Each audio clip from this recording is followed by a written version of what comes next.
తమ కుటుంబంపై మంత్రి కొండా సురేఖ చేసిన అనుచిత వ్యాఖ్యలకు పరువు నష్టం కేసులో సినీ నటుడు అక్కినేని నాగార్జున రేపు నాంపల్లి కోర్టులో హాజరు కానున్నారు. నాగార్జున తరపున ఇవాళ సీనియర్ కౌన్సిల్ అశోక్ రెడ్డి వాదనలు వినిపించారు.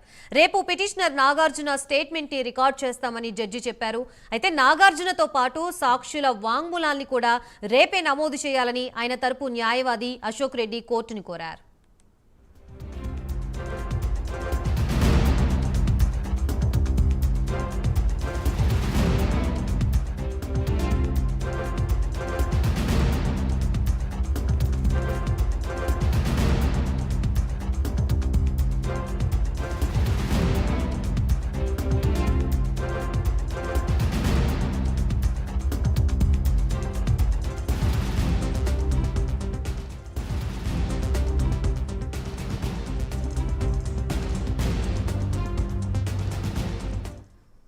తమ కుటుంబంపై మంత్రి కొండా సురేఖ చేసిన అనుచిత వ్యాఖ్యల పరువు నష్టం కేసులో సినీ నటుడు అక్కినేని నాగార్జున రేపు నాంపల్లి కోర్టులో హాజరు కానున్నట్లుగా తెలుస్తోంది. ప్రస్తుతం ఇదే అంశానికి సంబంధించి మనకి పూర్తి సమాచారం అందించడానికి మా ప్రతినిధి కుమార్ సిద్ధంగా ఉన్నారు. Kumar, thank you Gayatri. ఏదైతే కొండా సురేఖ చేసిన వ్యాఖ్యలపై నాగార్జున నాంపల్లి మనోరంజన్ కోర్టును అయితే ఆశ్రయించారు. ఈ నేపథ్యంలోనే కొండా సురేఖపై క్రిమినల్ అలాగే 100 కోట్లకు సంబంధించి పరువు నష్ట దావా కూడా దాఖలు చేశారు.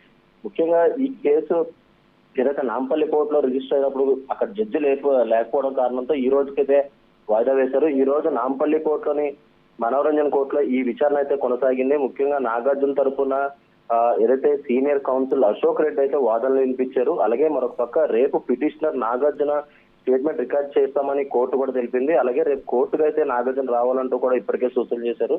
నాగార్జునతో పాటు సాక్షుల వాంగ్మూలాలను కూడా రేపే నమోదు చేయాలని నాగార్జున తరఫున న్యాయవాది అశోక్ రెడ్డి కూడా కోరగా ప్రస్తుతం ఈ విచారణ రేపటికైతే వాయిదా వేయడం జరిగింది. ముఖ్యంగా ఏదైతే కొండా సురేఖ చేసిన వ్యాఖ్యలకు సంబంధించి నాగార్జున గట్టిగానే స్పందించారనే చెప్పొచ్చు. ఎందుకంటే ఏదైతే తమ కుటుంబానికి సంబంధించి వ్యక్తిగత విషయాల గురించి ఇలా మాట్లాడడం సరికాదంటూ కూడా ఆయన అయితే వ్యాఖ్యానించడం జరిగింది. అలాగే మరొక పక్క ఏదైతే కొండా సురేఖ కూడా దీనికి సంబంధించి ట్విట్టర్ ద్వారా స్పందించడం జరిగింది. అలాగే ఏదైతే తను చేసిన వ్యాఖ్యలు కేవలం కేటీఆర్ సంబంధించిందని అంటూ ఒకవేళ సమంత కనుక తన మనోవేదానికి గురై ఉంటే క్షమించాలంటూ కూడా ఆమె అయితే ఒక ట్విట్ అయితే చేసింది. అయినా సరే నాగార్జున మాత్రం వెనక్కి తగ్గలేదనే చెప్పొచ్చు. ఏదైతే నాంపల్లి కోర్టును కూడా ఆశ్రయించారు. కొండా సురేఖపై ఏదైతే క్రిమినల్ కేసు అలాగే పరువు నష్టం దావా కింద 100 కోట్లకు సంబంధించి పరువు నష్ట దావా కూడా వేయడంతో ప్రస్తుతం విషయాన్ని అయితే కొనసాగింది. రేపు నాగార్జున స్వయంగా కోర్టుకు హాజరయ్యి వాంగ్మూలం అయితే ఇవ్వనున్నారు. అలాగే మరొక పక్క రేపే సాక్షులకు సంబంధించిన వాంగ్మూలం రికార్డ్ చేయాలంటూ కూడా నాగార్జున తరపున న్యాయవాది అయితే తెలియజేయడం జరిగింది. Right, thank you Kumar.